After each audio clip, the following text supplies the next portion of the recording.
Halo teman-teman ATLM Indonesia, di mana saja berada, semoga teman-teman selalu dilimpahkan rezeki dan sehat selalu. Dan sehat itu adalah merupakan harta yang luar biasa ya, yang mahal. Oke, lanjut kita masuk ke materi teknik pengambilan darah, yaitu plebotomi di channel ATLM Indonesia, media informasi seputar ilmu laboratorium medik dan pembelajaran online bagi mahasiswa-mahasiswi teknologi laboratorium medik. Oke ya, kita masuk dimulai dengan apa itu plebotomi. Plebotomi itu pada dasarnya berasal dari plebos, yaitu pena, dan tome, yaitu memotong. Tome atau tomi ya, memotong. Jadi di sini pada prinsipnya mengiris atau memotong pena, ya kan? Jadi kalau kita lihat secara umum merupakan cara memperoleh spesimen darah untuk tujuan tes klinis. Nah, dalam sejarah awal rumah sakit kita tahu bahwa pengambilan spesimen darah merupakan langkah awal fungsi sebuah laboratorium ya, laboratorium kesehatan atau laboratorium medik. Jadi pada prinsipnya kalau kita melihat di sini titik jelasnya mengenai plebotomi adalah pengambilan darah, yaitu pengambilan darah arteri, pengambilan darah pena, dan pengambilan darah kapiler. Cuma di sini yang paling terbanyak itu adalah pengambilan darah vena ya, sebagai titik fokus dari plebotomi. Nah, selanjutnya kita informasi yang penting dalam pengambilan darah atau plebotomi itu yang perlu didapatkan dari pasien, baik rawat jalan mau rawat inap. Itu adalah yang harus didapatkanlah umur, kemudian keadaan dehidrasi, apakah dia mengalami dehidrasi berat atau apa yang lain-lain, atau dia mengalami diarea. Kemudian yang ketiga, variasi diurnal. Variasi diurnal ini apakah di pagi hari atau siang hari atau sore ya kan. Jadi ini variasi diurnal. Jadi ada beberapa pemeriksaan yang bervariasi diurnalnya. Jadi paling terbaik dan stabil itu adalah pemeriksaannya di pagi hari jam 8. Itu paling ideal untuk pemeriksaan laboratorium, pemeriksaan darah ya, pemeriksaan darah rutin atau pemeriksaan kimia dan lain-lainnya. Kemudian yang keempat, diet juga ini penting juga. Kelima, obat-obatan. Jadi obat apa yang digunakan atau telah dikonsumsi. Keenam, latihan atau exercise. Ini penting juga karena ini dengan adanya latihan fisik yang berat atau ringan ini mempengaruhi, ada beberapa parameter yang terpengaruh.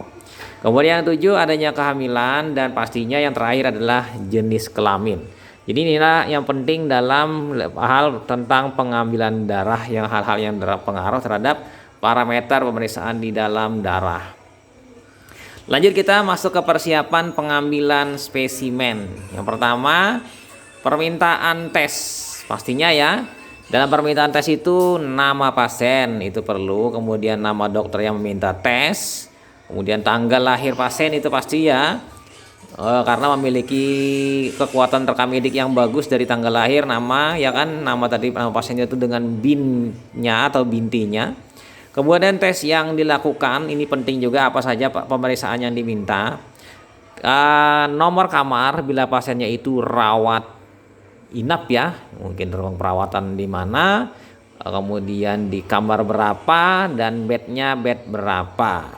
Lalu tanggal permintaan tes, dan biasanya juga ditambah nanti dengan dokter pengirim ya, dokter pengirim yang meminta tanda tangan itu ada tanda tangannya di bawah. Jadi bukan hanya namanya saja tapi ada tanda tangannya. Kemudian setelah tes permintaan tes, kita melihat kontak dengan pasien. Kontak dengan pasien ini, petugas laboratorium memasuki kamar pasien, memperkenalkan diri, lalu mencari identifikasi pasien. Pasiennya dicocokkan dengan identitas pasien yang ada di request atau permintaan ya, dengan pasiennya yang berada di ruangan. Oke, untuk pengambilan darah biasanya beberapa peralatan diperlukan, APD ya. Yang pastinya yang ideal sekali, yang umum itu menggunakan jas lab pastinya ya. Kemudian sarung tangan, tourniquet, kemudian lagi ada alkohol swab, kemudian botol penampung untuk menampung darah.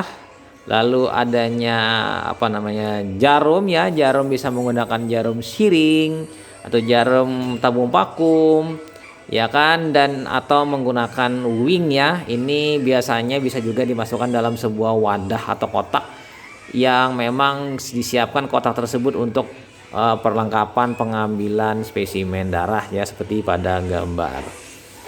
Nah, kita lihat di sini peralatan untuk fungsi pena itu pada secara umum yang memang idealnya adalah pertama harus ada jarum, karena jarum itu adalah untuk menusuk vena pasien.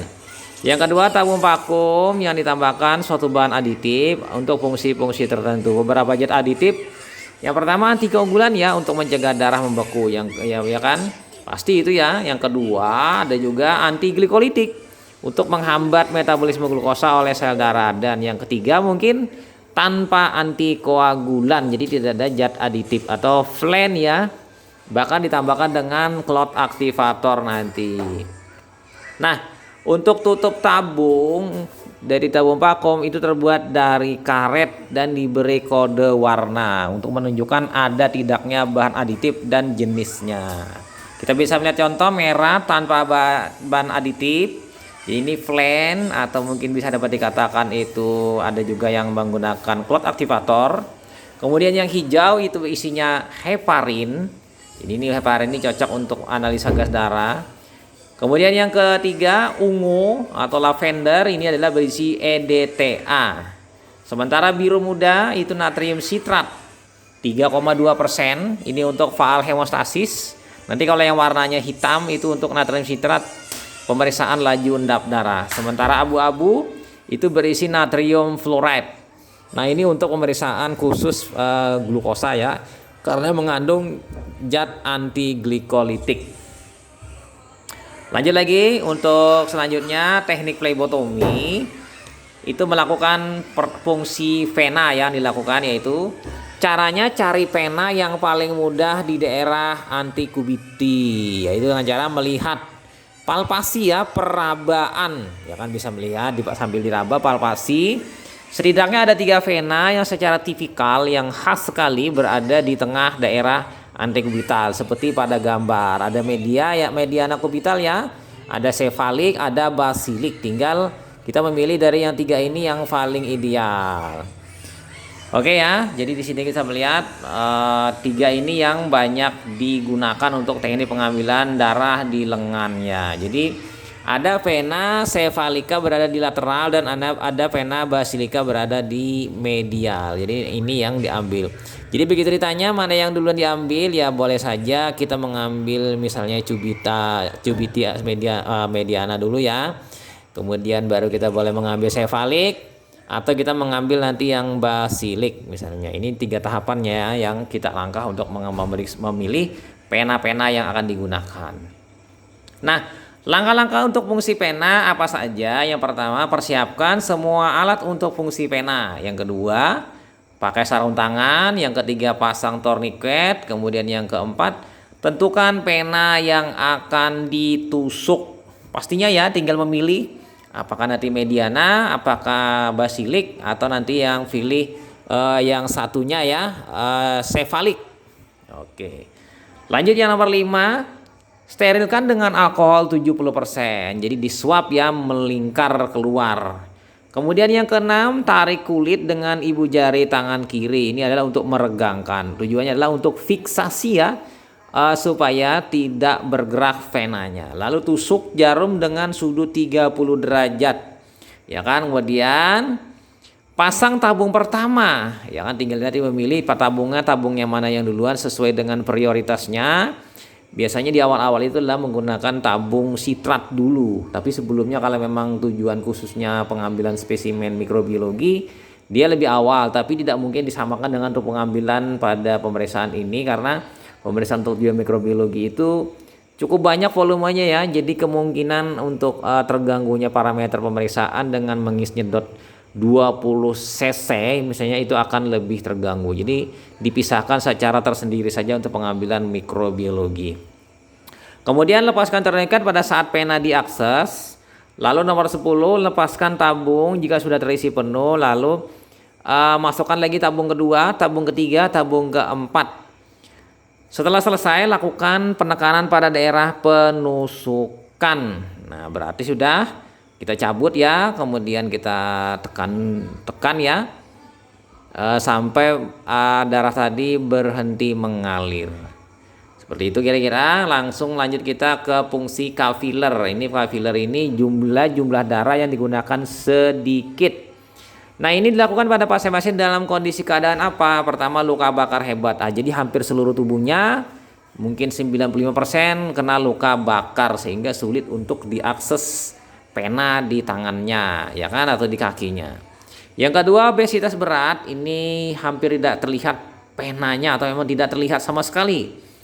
Kemudian lansia, yaitu memiliki pena superficial yang rapuh. Ini geriatri biasanya memiliki vena yang muncul di permukaan dan bergerak, tapi begitu tusuk langsung pecah dan bengkak, berwarna hijau kebiruan, ya, hematoma ya, bahkan plebitis. Kemudian menjalani tes di rumah, ini juga capiller ya, mungkin pemeriksaan yang memerlukan pemeriksaan POCT saja, ya memang POCT ini memiliki spesimen atau mengkonsumsi spesimen yang jumlahnya sedikit. Misalnya kadang hanya gula darah saja, hemoglobin saja. Atau pada kasus tertentu, pasien dengan takut jarum suntik, ini bisa di capiller. Oke, lokasi pengambilan darah capiller kita bisa melihat di sini. Pertama, bayi. Bayi sampai umur 12 bulan itu tusukan pada medial atau lateral permukaan plantar.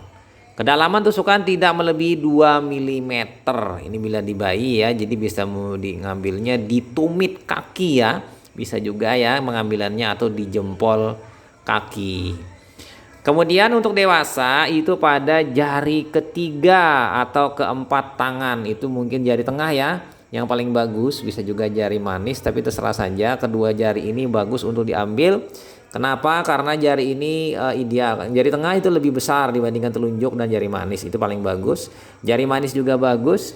Sementara untuk telunjuk dan jempol itu kenapa tidak begitu direkomendasikan? Karena ini beraktivitasnya tinggi dibandingkan jari yang lain, sehingga mungkin ada penebalan pada kulitnya.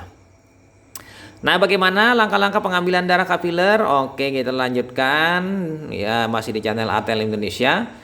Yang pertama, langkah awal sama seperti fungsi vena, yaitu dengan membersihkan sekitarnya, dipilih dulu, lalu diberi swab alkohol. Nah, setelah kering nanti lakukan pemanasan pada daerah atau jari yang akan ditusuk dulu. Kemudian ya sudah disterilkan. Lakukan tusukan pada jari yang telah disiapkan. Jadi idealnya bisa juga menusuknya agak ke pinggir ya, bukan di ujung jari. Karena agak ke pinggir itu rasa nyerinya berkurang dan tidak begitu tebal ya. Beda dengan yang di ujung itu tebal rasa nyeri, karena jari kita di ujungnya ini adalah salah satu indera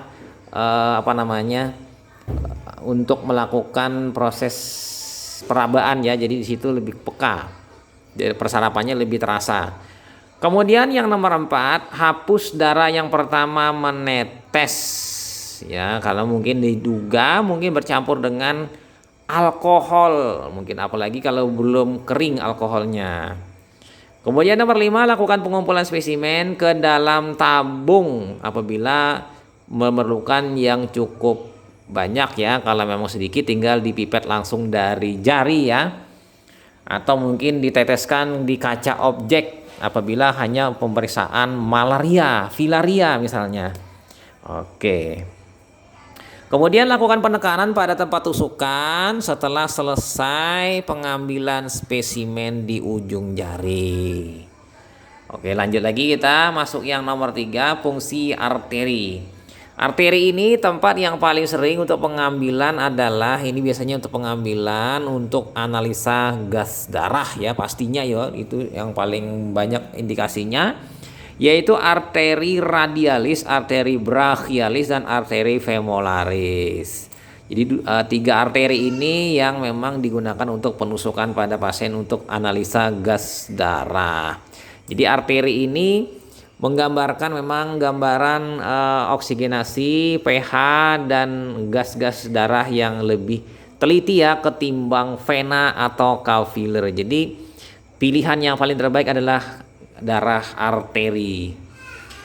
Oke, lanjut langkah-langkahnya untuk pengambilan darah arteri ya kan, sebagai berikut. Pertama, langkah awal sama seperti fungsi pena, yaitu di area-area yang memang mau ditusuk itu kita bersihkan, kita pilih dulu. Kita lihat dulu kalau memang ada berdenyut itu arteri, lalu kita bersihkan, swab dengan alkohol 70% setelah mengering. Ya kan? Langkah kedua, lakukan hiperekstensi, penggerangan tangan pasien bila memungkinkan untuk mendekatkan arteri ke permukaan kulit. Nah, kemudian cari arteri radialis dengan meraba denyutan. Ya kan, bersihkan daerah yang akan ditusuk. Tusuk jarum dengan kemiringan sudut jarum 45 derajat. Ya kan, mungkin agak-agak sedikit tinggi ya. Biarkan darah mengalir dalam siring. Jadi nanti siring akan mengalir ya, sehingga mendorong siring tadi. Setelah selesai, lepaskan jarum, lakukan penekanan selama kurang lebih 5 menit. Nah, ini karena daerah arteri ya, dan memang pembuluhnya agak kaku, jadi mungkin terjadi resiko perdarahan lebih besar ketimbang vena. Jadi di sini perlu ditekan agak lama sehingga darah tadi tidak keluar lagi. Oke ya. Itu saja teman-teman materi kita tentang teknik pengambilan darah secara umum atau secara ringkas. Semoga bermanfaat bagi teman-teman. Sampai jumpa di video-video selanjutnya. Salam hebat ATLM, saya Ahmad Le pamit. Sampai jumpa. Bye.